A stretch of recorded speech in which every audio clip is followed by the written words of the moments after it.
You steal my spleen. Fine, I steal everything you own. By Geminycain. Chapter 18. Impacto. New owners of Lex Corp officially announced the future of Lex Corp is in the minds of a new generation. The headline alone would have caught Bruce's attention. Seeing his own son's face in the article made him fully drop everything he was doing. On his right stood Steph, and on his left was Dick, mouth slightly agape. Is this real? Dick questioned, because this was just, well, crazy. Oracle sent it. Dick's head turned to Bruce, then back to the screen. Welp, shit. On the front page was a picture of Tim in a gray suit, the same color as the ends of his hair, a dark undershirt, and silver-framed sunglasses with dark round lenses. Next to him was Khan in a black tux, no tie, but still professional. Of all the villains the Justice League had faced, Lex had always been the worst at avoiding legal repercussions for his actions. Still, from what Bruce could gather in the columns dedicated to his arrest, things were not shaping out in his favor this time. His lack of funds forced him to settle for a public attorney, and the evidence against him was mounting. Young Justice received credit for the arrest, and they appeared in the article to give statements about how events unfolded.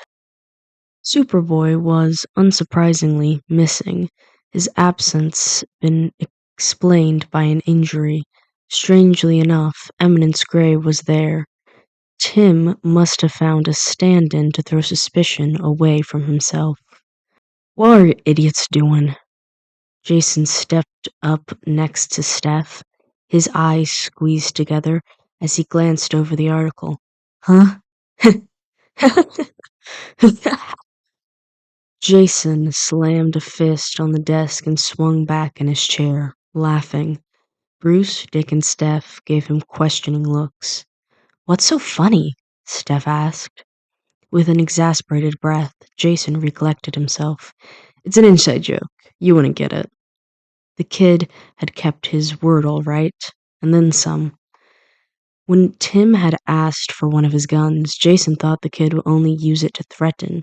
The bandages on the right side of Luther's head, where his ear used to be, a knock on the noggin, and his knee injury proved Jason's assumptions about the kid to be wrong again. Jason whistled. CEO of a $1 billion company and co-owner of another, and the kid is not even 18 yet. Looks like you got some up-running competition for the title of the richest person in the family, B. The only response he received was a grunt, which was not surprising. Jason noted the way Bruce's eyes would trace back to the pictures of an injured Lex with a crease in his brow.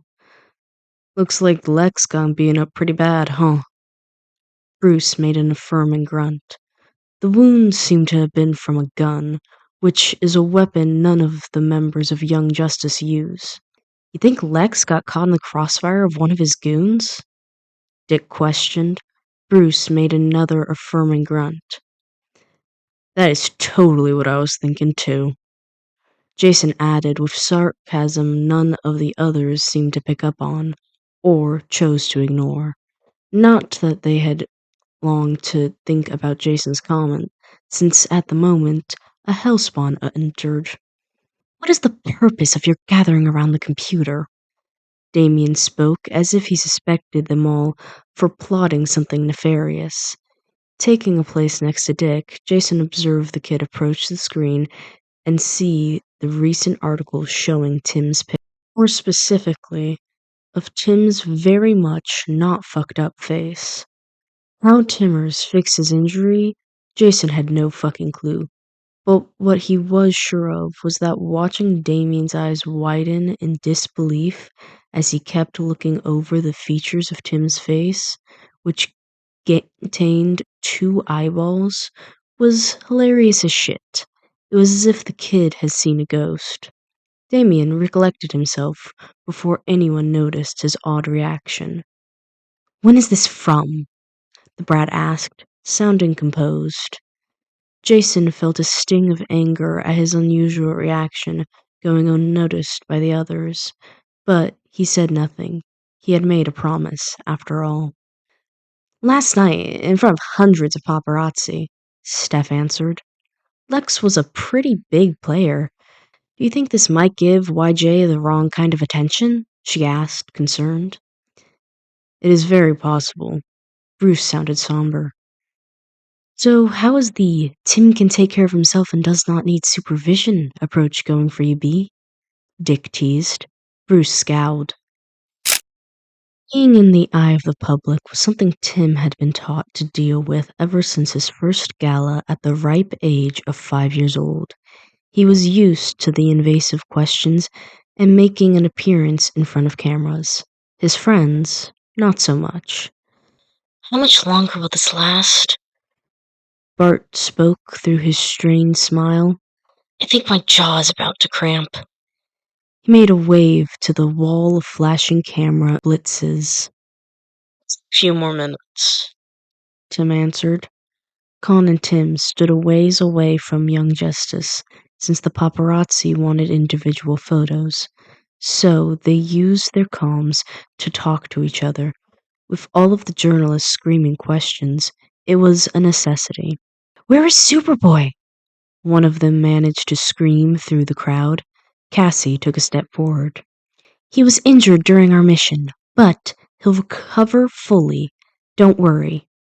To the side, Connor was nodding along.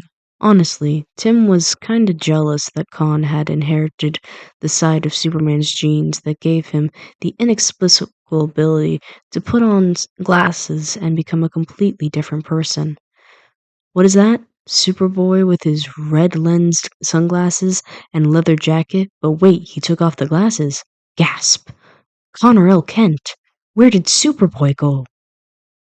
While Tim was over here having to hire a body double to throw suspicion off himself, despite his hero's persona wearing a suit that covered every part of his body.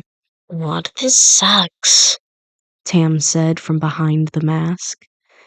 "At least you don't have to smile for the camera," Bart complained. "Speak for yourself, Buttercup.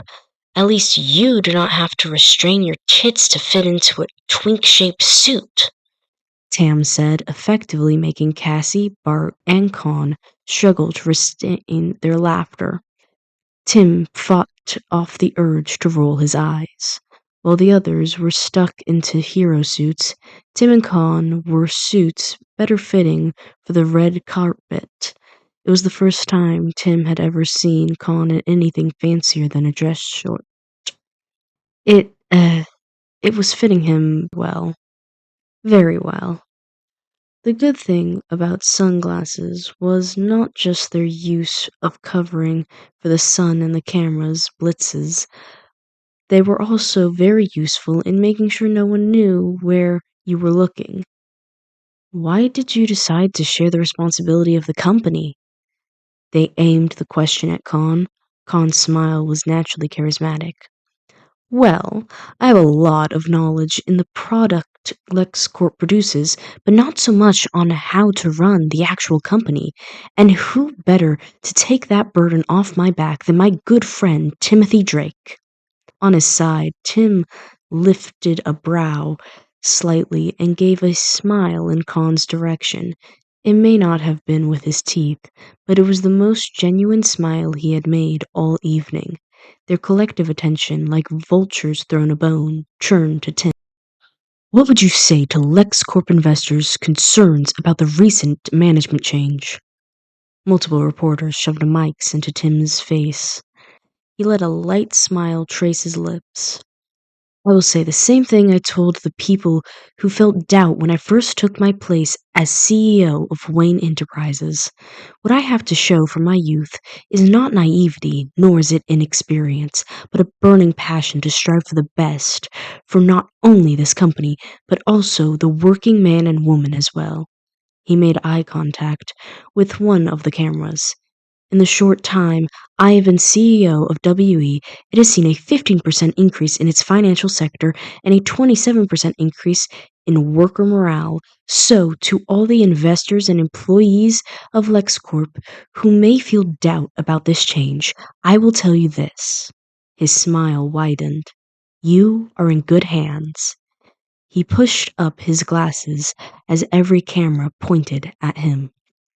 Tim made a show of lifting his wrist to check the time. "Would you look at that? It seems we have no more time to answer questions." Simultaneously, everyone in the crowd began to yell. "A big thank you to young Justice for revealing my father's crimes to the world." Connor somehow managed to be heard over the crowd. Impulse, Wonder Girl, and Eminence Gray gave Con and Tim a nod before Cassie put one arm around each of her companions and flew off. A multitude of large men in suits with sunglasses cleared a path in the crowd for Tim and Con to get to their limousine. Their destination was the exact same as the team's, but it was more for show than anything else.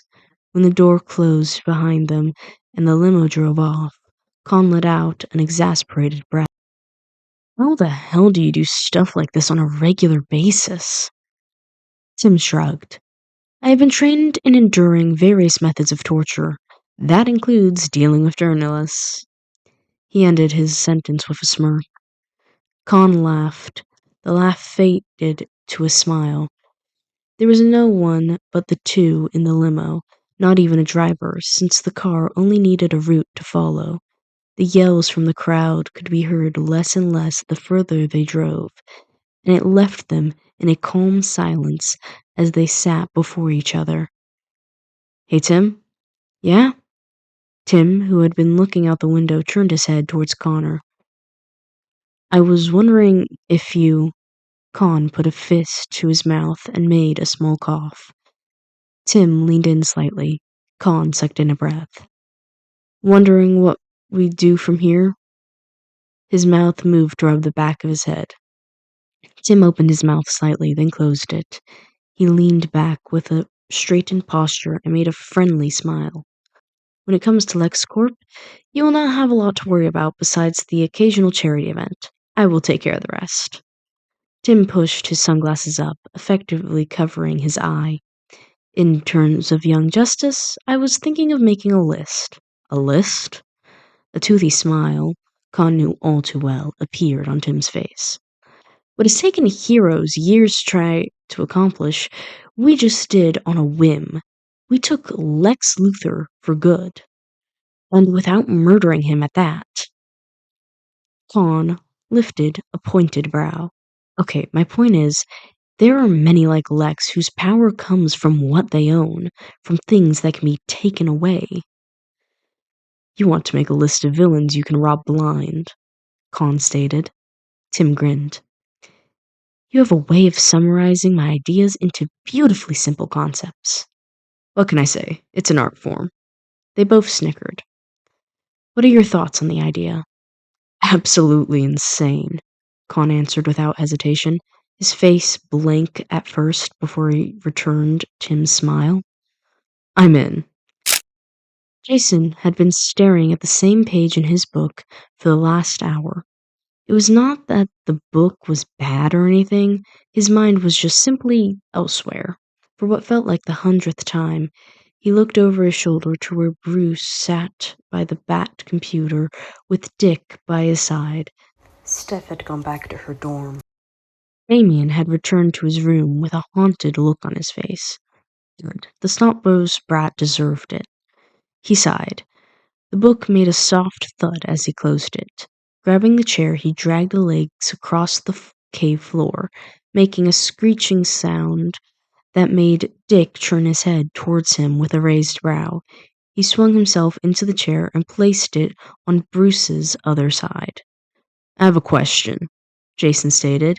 Dick seemed surprised, but Bruce did not react. "We're in the middle of planning a course of action right now, J-Lad," Bruce dismissed without looking away from the screen. Jason felt a pang of irritation. "How did Tim become Robin?" he asked anyway. "I was never told. Sensitive subject and all that." For a moment, Bruce stopped typing and turned his head just enough to glance at Jason. Dick's eyes widened for a millisecond before he smiled brightly. Oh, well, it's a funny story, actually. Dick made a small laugh to himself. I still remember being back in Bloodhaven when I heard a knock on my door. When I opened it, I thought someone was pulling a prank on me. Then I heard a small huff and I looked down to see this small kid with a camera around his neck. Dick smiled warmly as he remembered how small and scruffy Tim used to look. I thought he had gotten lost from his parents until suddenly he informed me that he knew I was right wing and Bruce Wayne was Batman, and that I needed to return to Gotham to become Robin again because Batman was becoming unstable. Jason's brow creased together. What? Dick laughed. Yeah, apparently he had known all our identities since he was like 9 years old, yours included. He saw me do a quadruple somersault when I was in my Robin costume, found out that only the Flying Graysons knew that move, and pieced everything together, as well as who Batman was. Jason knew Tim was smart, but to learn the kid had solved the biggest mystery in Gotham by the ripe age of 9 was still shocking. What the fuck? Hoard your horses, 'cause it gets better. Dick grins. After I explained to Tim why I could not return to being Robin, since I was a grown-ass adult with my own team and identity, and how I was not a good speaking terms with Batman, the kid then decides to turn back to Gotham, knock on the door to Wayne Minor, inform Alfred and Bruce that he knew our identities, and that he would tell the press if Bruce did not pull his act together. A shocked laugh escaped Jason's throat as his eyes widened, and he turned his head to Bruce. You, Batman, got blackmailed by a prepubescent child? Bruce made a displeased grunt as his two oldest sons laughed. It was a pleasant moment, as Jason saw Dick laugh and Bruce being graced by a rare content smile. So, I guess you told Tim the truth then? Jason then smiled, but his tone changed. Dick's laughter dampened. The truth about what? Never wanted to be Robin. Tim's repeated words from their family dinner dampened the happiness between them in an instant. Dick stilled, for the first time since Jason had taken a seat. Bruce looked away from the screen and aimed his look at Jason completely, his brow furrowed. What? It's true. The kid only became Robin because he felt he had to, or else his hero was going to dig his own grave. Hell, the kid even tried to get someone else to do it. Well, yeah, I guess Tim had a bit of a rough start, but after some time and healing, things got better. He enjoyed being Robin. Dick kept a light smile on his face. How did Damian become Robin? Jason changed the subject. Dick squinted his eyes slightly. Jay, you know this already. He needed it so he wouldn't return to League, so I gave him Robin. Jason hummed. Maybe I should rephrase the question. What I meant to ask was, why was Damien allowed to be Robin?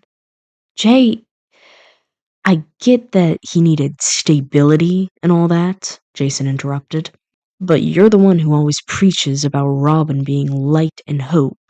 He made a laugh. I mean, that is why you didn't want a street rat to wear the colors, right? Can you tell me then why the fuck the child murderer who was actively trying to kill your brother at the time was allowed to be Robin? He looked at Dick directly when he asked this, an insincere smile on his face. Damien has grown a lot since he first arrived. I know Tim and Damien came off on the wrong foot and still aren't very close, but things are getting better, Dick defended. Jason squinted his eyes. Uh-huh. What brought this up, J-Lad? Bruce questioned. Oh, just simple curiosity. Interest in my baby brother's lives and all that. He answered with a shrug of his shoulders. What do you think, B? Anything about Tim you find interesting lately? Bruce's brow curled. "I take the amount of interest needed," he stated dryly. Jason hummed. Without any other words from his second oldest son, Bruce went back to what he did before. So did Dick. Jason leaned his head on his hand. A good minute or two into the silence, his patience ran out. "Tim asked me to borrow a gun a couple of days back. I said yes." The way he announced it was as if he had talked about something as simple as the weather. Tim said Jason could not tell anyone what had happened that night, but the kid had asked for the gun in the morning. Both Bruce and Dick froze, then looked to Jason, who was leaning back in his chair. "Good luck blaming Lex's injuries on a goon now, assholes." He grinned and made a snort. "Enough interest, my ass." The sunglasses lay next to the sink. Tim took a moment to look at himself. He let out a sigh. He slid his fingers to his eye and took out the prosthetic. It was not meant to be a permanent solution, but it had done its job in looking convincing. He moved it to the side and moved his hand back to his eye socket again, nails carefully taking hold of the thin layer of fake skin that hid away his split eyelids, which had been glued together. Foundation had not been enough to cover everything up. Not this time. Splashed water on his face and used a towel to clean off the rest, revealing the now bluish yellow bruises and the dark bags under his other eye. The towel was put back on the hanger. Tim turned to leave, but as soon as he stepped forward, he paused. His back straightened, he sighed, then went back to the place in front of the mirror. Why he felt the need to do this, he did not know, but it was not the first time. He stepped back enough to be able to see all of himself in the mirror. He gently pulled off his suit jacket, only to then drop it on the bathroom floor. His hands moved to undo the buttons on his shirt. Little by little, more of himself was shown, until he stood bare in front of the mirror with his fancy clothes lying in a pile on the floor. Breath was caught in his throat, but he forgot to notice. There he was. Tim had gotten so good at disguising himself that he sometimes forgot what he truly looked like. A scarred mess. Every single scar held a memory that Tim remembered with perfect clarity. His eye injury from Damian, the scar on his throat, from when Jason broke into the tower and almost killed him. Some small scars on his arms and collarbone, some from criminals, the cut across his chest from his fight with Fraiche, others from Damian or Bruce. Batman would never hurt Robin, but Bruce had not been Batman when he trained Tim. Bruce had been grieving. The large scar right over his spleen, the widower, Ra's al Ghul, and then Dr. Leslie. More scars on his legs. Damian, Bruce, Jason, Damian, Bruce, a random mugger who shot him in the foot. And then, of course, there were the scars no mirror could see. Tim licked the inside of his mouth, his smile only visible to himself. Tim took a relaxed breath and closed his eye.